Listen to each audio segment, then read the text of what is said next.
Hey folks, this is the second session in a two-part workshop that I did with a major design firm recently. And today we're going to address something very important. Basically, what is the future of hand drawing in the era of AI?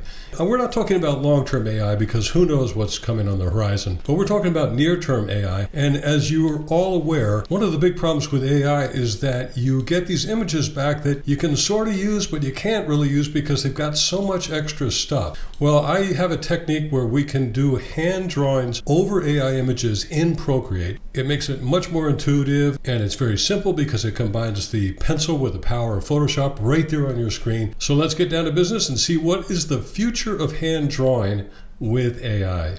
So you guys, today what we're going to do is see at which point the future of hand drawing and AI meet. One of the problems with AI images that I've found, as good as it is, it can sometimes be so wrong or so weird that you can't really use the image.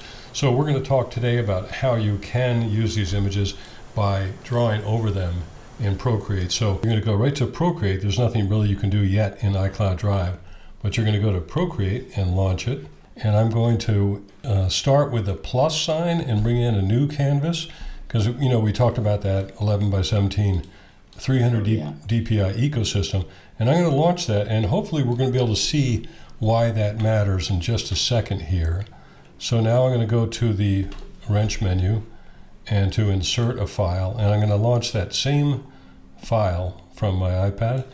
So once something like that comes in, you can then you can then just hit this fit to canvas button down here, and so I'll go ahead and tap that. I make my hands a little more visible, and I'll tap that, and that'll just pop it up. You don't have to wrestle with it. Okay. So what we're going to do is we're just going to add a tiny little portion back here. Let's say the private party room of a certain person, and in order to do that, we're going to start by locating the perspective lines of this because it's going to help us so much faster design this thing.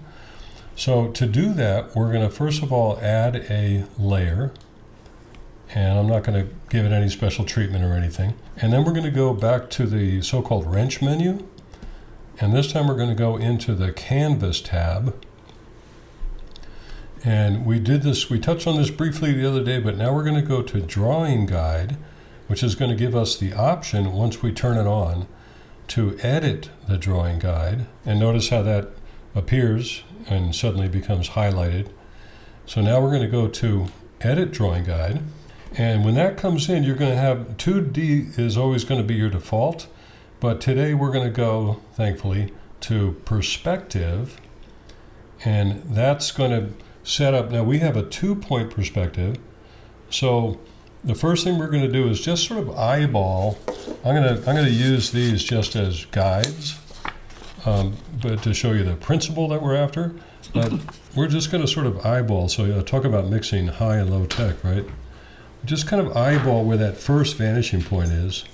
And so I'm going to tap there. And one of the things about Rhino and SketchUp models is that the horizon will, of course, always be where your camera angle is.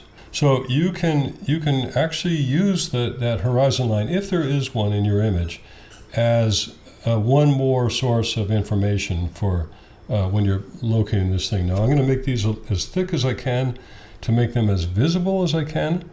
And up here is this little guide that can turn the color of these so far guidelines, make them a little more visible to me. And notice it's not perfect, but what you're looking for is just the place where the lower lines begin to line up with some conspicuous parallel line going to the horizon, and also where the upper lines are lining up with a conspicuous line. And we're assuming that this lower part of the structure is parallel to this part, okay? So I'm not going to overwork it. And besides, I already discovered that, and you can play with this. I've already discovered that good old, true to AI, it is not actually in perspective to the conventional horizon. It's a little bit above the horizon. So I'm just going to be, I'm pretty happy with what I've got right now. You guys figure out where you're happiest. And I'm going to release that. So again, you can see this in SketchUp, that would be right on that horizon line, but this is, you know, Dall-E or the modern equivalent, so it doesn't matter. And now with that set, I'm going to just pinch in a little bit, and I'm going to do the same thing. I'm not going to go up to all that length anymore because I'm just going to use some reference. I could just eyeball it or use reference, and I'm going to come down along this line, and I'm going to plant the second vanishing point and hope that I get lucky. I'm certainly not going to overwork it, but that's pretty good. So if you look at this, and once again I can change that color up here with this slider. It's kind of hard to see, and it's also even harder to engage, but you can see that I've engaged it now. I'm pulling across it. And this is just a way to see better, for you guys to see better. And so there, you remember I sort of abandoned that point in process. Now all I have to do is hold it down and just do a little, you know, tickle it just a little bit. And now it's going to be active again. And now I can, you know, go find my best, you know, best effort to find that vanishing point again. And one of the things you want to be aware of is that even though you can tell that even these lines are going to a different horizon, but just make it so this blue line is straight across. Make it parallel to that horizon, even when these lines up here don't line up. And the reason for that is, it will become clear soon, which is we don't want our perspective sketch to get too wacky. So you can tell there's a lot of just sort of finagling here and a little bit of compromise, but I've got it pretty right on right now. So I've got a pretty good alignment on the bottom and the top, and I'm just going to go with that. So I'm going to release, and we're good to go. Now, you ever use this, but I'm just going to go ahead and pop this on. And actually, I want to read that. Let's see. Drawing assist activated. It says quickly across there, so that's good. And now I'm going to hit the done button. And so now we're back in our world. And it's good to know that, you know, if you're a person like me that doesn't like guidelines everywhere, you can go back up to this wrench menu, and you can actually turn off the drawing guide. But just like we did in the 2D drawing assist, Procreate is still going to be guiding your lines. It's just that now instead of this indicating like, do you want to draw assist or not, it's just really literally the guide, and drawing assist has already been triggered. So now we're in that layer, but I'm going to add a layer, and then I'm just going to do what I call that drag and drop. I'm going to tap down and hold this color, just bring it over and drop it, and in that layer there's this small letter over here. It's called the blending mode, and I will tap in here, and I'll just dial back the opacity so that I am old school, so I need to be comfortable with my trace, and I know I can adjust that all into the future. So it could just be an idiosyncrasy of mine, but let's see. So my trace is in place, my AI image is in place, and now if I can remember to, I'm going to add a new layer of activity above the trace, and I'm going to switch to a red pen of some kind, just a nice bright red so you guys can see it as much as possible. And I'm just going to start designing what needs to be over here, and it's going to be real fast because we're going to concentrate on the interior. But let's say we just wanted to add a rectangle here, and maybe it's got a little flip up at the end. And so you guys go ahead and draw with me, and I'll just make it, you can see what I'm doing here. I'm just making it still, be in perspective, and it's really that simple. And I think I might even just go into the eraser here and just clean up what I did. And so, now I'm happy. And so we're starting to talk about, we're starting with this very simple exterior example, but this is the power of this thing, and a quick example. So once you have that, there's a number of things you can do. I'm going to go ahead and add another layer over this, and now I'm going to go to a black pen, which I can always change this color later. So, but I'm going to just imagine now that I'm drawing with a pencil, okay? So I'll go to black, and I'm going to go back into that layer now and pick Drawing Assist to help me, okay? And remember, we set up those lines already, so when I start drawing with this, and by the way, I'm gonna pick a pencil. I forgot to tell you to pick a thing. You guys can be, let's go, forget my set of brushes. We'll just go into drawing or sketching. Let's go into sketching, which you all have. And I'm just going to pick the Procreate pencil, say. Okay, I'm not totally sure what that's going to do, but I'm going to start sketching, and notice that I'm in Perspective Drawing Assist because I had you all turn that on, but that looks pretty good to me. And now I'm just going to start, I'm going to make these lines. I'll start somewhere up here, and I'm going to draw about to where my red sketch is. And then I'm going to come down and do the same thing here. I'm going to pick up just the key lines that'll still be there. There's going to be this stair there, or that step up on from the beach. And don't worry, you know, if your lines don't look good. We're just sort of using this as an example. So there's this step that comes along back here, and then that's got an end at some point. And then it looks like it's offset, so we'll add another little line across here to indicate that offset. And then in Perspective Drawing Assist, not only are your lines ready to go to the vanishing point, but it also preserves the ability to draw a vertical and a horizontal line. And notice that I started the line, I'm going to draw this line off to the side. Notice that I can start a line, and if it isn't strong enough, I can just go back over it, and it'll stay right in the groove. Now I'll erase this with a single tap of my 2 fingers, and now I'm back on target. So we've got the significant lines. I might even add a very light line here, say, you know, maybe it's a choice to actually make the architecture. This addition could be, maybe there's a window in there or something, okay? So let's do that. Let's just add a slot for light.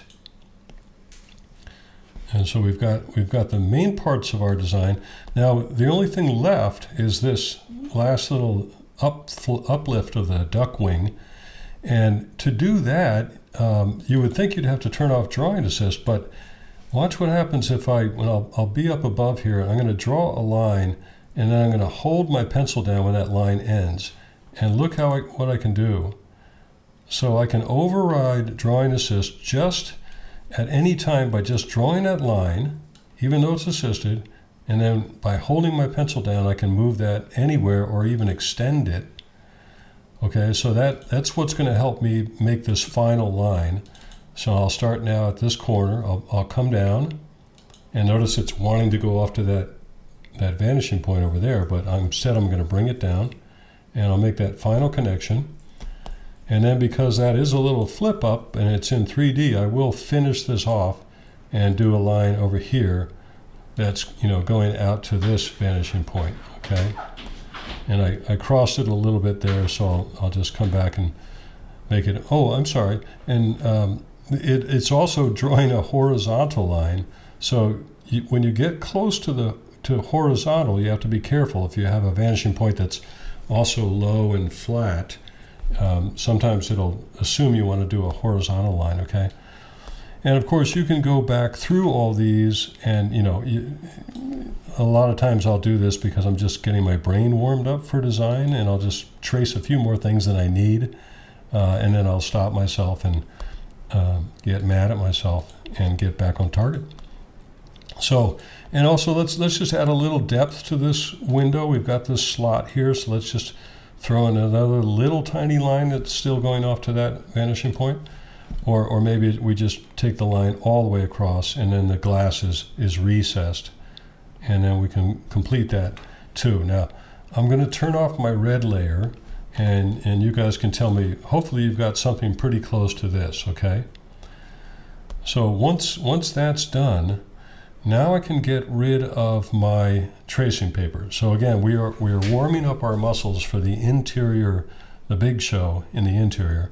So I'm going to turn off my tracing layer. You want to go back into your layers. I'll turn this off. And now I've got this in vivid 3D Technicolor.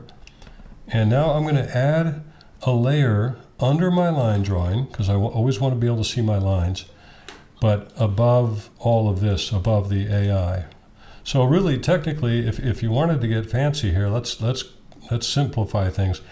If you tap the layer that had your red sketch on it, and now just do that light touch, do a left to right sort of landing, airplane landing on this layer. I'm sorry, do a right to left landing on that red sketch layer and just hit delete. And then delete the trace, why not? Let's delete that too. And let's delete this layer too that we came up with. So now we have a super simple setup. We've got the AI image, and we've got our new design on top. And now it's time to have the fun. So let's add a layer above the AI image, which is going to be our coloration. We'll tap that plus, and there we are. And now the goal of this is not to be renderers, but the goal is to just quickly convey our ideas to our design team. So the first thing I'm going to do is I'm going to steal this color here, this kind of nice beigey gray, to just fill in this entire shape. And I'll do that. If you're in that new layer, work with me here. And so let's first find the color, and we're going to use that classic Photoshop color picker technology, and we're going to tap the paintbrush, and you have to tap the paintbrush to load what's called, or to activate the color picker. And the color picker is this little square right here. And you all know that you can yell out if I'm going wrong somewhere. And it may not appear, it may not look like anything happened, but somewhere on your screen you're going to see that this circle just showed up. Okay? So this is the color picker, try and say that 3 times fast. This is the cotton picking color picker. And I'm going to just move it around again to get comfortable moving it around. Can I ask a question about the color picker? Absolutely. And notice that color will become loaded up in your palette, okay? So here's where that lovely thing that we did, which I call select and fill, is going to come in handy. So now I'm going to go to the selection, okay? And I'm going to just start somewhere past the color itself and just start tapping my way around this whole thing. And I'm going to do the whole thing, even with this roof up top. We're going to say that Snowhead designed this. Although I don't think they have any triangles or right angles left in their office, but all right. And I'm coming up. I'm going to leave this, whatever these are, these interesting chairs here, the stools, and I can always just revert to live drawing method too. I don't have to go point to point. I've got both with this, but I'll just close off the whole thing up here. And if you're lucky enough to have this new age Apple Pencil, you notice that my marching ants were sort of foreshadowed by the hovering the tip. So here we go. We've got our first thing. And now I'm just going to use that drag and drop again and bring that color down. And then I'll turn off that selection button. And you can see I've got the beginning of my design that I'm going to present. And it's a little strange. There's over here, I don't want this to look like it's floating. And let's do an easy fix for that. Now that we've got that, we're going to be a little finicky, and we're going to say, well, let's put this soft shadow in just to make it really more believable. Not to be renderers, but just to make sure we don't, that the Mr. Rockwell is going to get very confused by that and tell you he didn't want a cantilever. Why are you doing that? So I'm going to go back to the layers, and I have a choice. I can work directly. I may as well work directly on the AI layer. So I'm going to tap the AI layer so that it's activated. Now I'm going to go up and get the, under the airbrushing section of your brush menus, I'm going to go grab just any kind of soft brush here. I like the one right at the top. So I'm going to grab the soft brush. And remember, you can come over here now, and by touching, this is the size of the brush here, and this is the opacity of the brush. But we're going to just leave that be, and we're going to go with the size of the brush. And it's just like picking a watercolor brush in your kit. I want this to be big enough that I don't waste a lot of time doing this, but I also want it to be small enough that I can feather this edge that the shadow already has, okay? So I'm going to pick something that says about 6%. And then I'm just going to start lightly stroking over this thing. Oh, I beg your pardon. I forgot to pick the color. Now remember, we're still in brush world now, because there's that brush is activated, that icon. So now I'm going to tap the color picker, and I'm going to pull it down and sample the shadow itself, okay? And so now that shadow color is loaded up here. And I know I've got the right brush. I'm going to tap it again just to verify. And I'll tap out. So everything's hunky-dory, and here I go. I'm going to just come in and add this soft shadow. And I might even change the size of the brush a little, make it a little smaller, because I just want to make sure I really make it look like this actually came from the Rhino model, okay? And so there's step 2. And then step 3, in this case, is let's add, just to get some experience, let's add one more layer on top of this first trapezoidal layer or polygonal layer. So I'll tap the plus button again, and this time I'm going to tap the selection icon again. I'm going to stay in freehand because that's giving me so much flexibility. And this time I'm going to outline this rectangular opening, okay? Even with the ceiling, I'm going to outline this rectangular opening because I like to work from large to small. And so I'll start that. I'll start the marching ants on their way around this. When I get to the bottom, just for the heck of it, I'll once again manually trace around whatever these objects are. And then notice I can like leave the pencil at any time and it's still active. And then I'll come up and I'll just tap one more time at the very top. And now I've got a whole new set of things.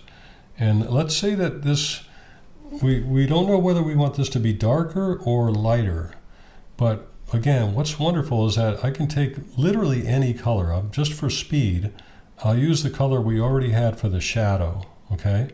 It's already preloaded up here. And I'm just going to drag it and drop it into this zone. And then I'm going to tap out of the selection so I can see it clearly in context. All right? And that looks pretty good. But here's the fun part. You as a designer can say, well, you know, maybe there should be something cool about that. I don't know. Let me see. How about if it's lined in gold or if it's white or something? So I can go into, as you recall, as long as the thing is on its own layer or it's selected by itself, you can go into the adjustments menu way up here, a little Disney magic wand, Harry Potter, and I can go into hue, saturation, and brightness, and now I can just straight up design and have a ball. I can, you know, adjust this however I want. And does it look better to be dark? Well, it's kind of dreary. No, I'll make it lighter, okay? So I'm going to stop there with that. And I do want to show you one other crazy idea. This is the beginning of the idea of how you can show different design ideas in the same sketch. So let's go into our layers again. So we're going to go into our layers again and add a layer. Notice that it's hard to see this new layer. You have to squint to see that there's a very light colored rectangle in there, which is this rectangle. So it could be easy to forget that's there. But I'm going to add a layer above that.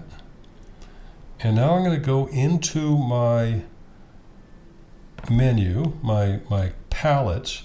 And I'm just going to look for the closest thing to a gold. And I don't really know what that is. You know, gold is a thing that's it's kind of hard to represent. So I'll just pick something that's graphically simple. It's like a very kind of a bright mustard.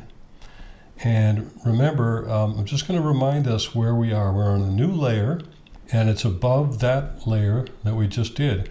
So I'm going to go back to the layer we just did. Just for a second, I'm going to tap on it. Now I'm going to tap again and tap select. So this is just like a right click in Photoshop. I'm going to select and watch what happens when you'll all see. Watch what happens when I hit select. Back are the marching ants. But what's interesting is just like Photoshop, the marching ants don't care what layer I'm on. I could switch to any layer and make it active, and the marching ants are still going to be there.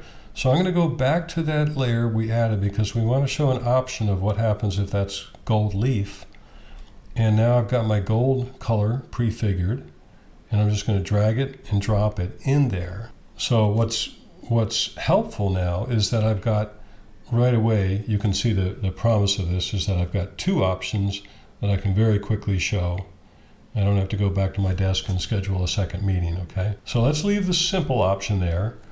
And then the logical thing would be, just maybe you throw in at the last minute, you throw in a little piece of copper up there. We do have a roof that we have to contend with. So we can do it the same way that we just did, or there are times when we can do this with another quick strategy. If you really don't want to go to the trouble of all a new layer, just go to that original layer, and for me it's layer 3, but I don't know what for you guys. And I'm in the original layer, and this sort of completes the suite of power tools, so to speak. I'm going to go into selection, and I'm going to select just this part, this triangle that's, I suppose, the shingles or the roofing material beyond. I'll close out the selection. And now I don't even have to pick a color. I can just go into the adjustments menu. And this is our familiar place. It's probably the second or third most popular thing that I use. And I'm just going to go down to the brightness and make it darker so you can see there's a material difference up there. And then I'll tap the selection. And there we go. We've got our beginning of our AI. Now I'm a little bit of a fanatic about this, so I'll just very quickly, you can work along with me if you want to, but I want to get into the interior. I'll just very quickly add a layer for the shadow, and if I want to make the point that there's going to be a beautiful shadow in there. And I can add that layer anywhere. I can even add it above the drawing, even though we talked about keeping the colors below the drawing. And the reason for that is because I'm going to use the multiply blend mode in a second, you'll see. So I'll first of all, I'll pick a color. Now to save time, sometimes you can just tap and hold down on this color dot, and the last color you used will come up, okay? So remember, I can just tap and hold on this, and it's back to the gold, or tap and hold, and it's back to the brown. So now I'm going to go to the selection menu, and you can see how often I use this. I just love this. And I'm going to come up with I'm going to do a very steep shadow, a high overhead sun. Throw it in here, complete that selection, and we'll do the drag and drop again. I don't want you to think drag and drop is the only thing you can do. You can also go back into that layer you're working on and tap the layer for the context menu, and then just use fill, the fill command, and there goes my shadow, okay? And I'm not quite done yet because that of course is good enough, but notice how we lost the ceiling, okay? And so there's some ambiguity if you're quickly presenting to your design team. So this is what I mean by going back into this layer, into the blending mode, and we're going to go to multiply, and now you can see all of that's back, so I can see the architectural detail in there. And then I don't have to worry about the color and fuss over here. I can go back once again to the adjustments menu and tap on hue, saturation, and brightness, and you can see how often this is used. And now I can lighten the shadow or make it even more intense, and it's starting to have a little color to it, so I can mess around and desaturate it too, so it's still back in consistent with other parts of my design, okay? So there you go. That's altering Rhino image or a magazine or Pinterest image or an AI image in the simplest way possible. And don't forget, there's a whole new business model that I'm starting on the iPad for Architects online course site that I run, and it's going to make learning much more affordable and much more flexible, so it works with your schedule. and your budget. There's a link in the description below that'll take you right to the pages that'll tell you all about it. If you're looking for the original video that came out with this series, tap on this image right here, and I'll see you in the next video.